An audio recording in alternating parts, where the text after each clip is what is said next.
What's going on, everybody? So I just got this text message from a client of mine as I was in the process of finishing my day up. So as you can see, we were able to get him into the 800 club, which is not an easy task. I don't care what anybody tells you. Getting to the 800 club is not an easy feat, but we were able to get him there. Mr. Marco's been with me for a while, not gonna lie. Sometimes it takes a while. Everybody thinks that this is going to be done overnight. Everybody thinks that the items are just going to disappear, but we do things the right way. We don't do the illegal credit sweeps. We don't lie and say an account's not ours or we don't know what it is. You don't do that. Does it work? Of course it works, but we all know with credit sweeps, they go right back on your report. But again, I just wanted to share these results with y'all.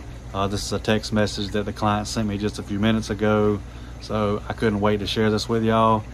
If you want to try to get into 800 Club, give me a text or an email. I'll leave that information in the description of the video. Hope y'all have a great afternoon.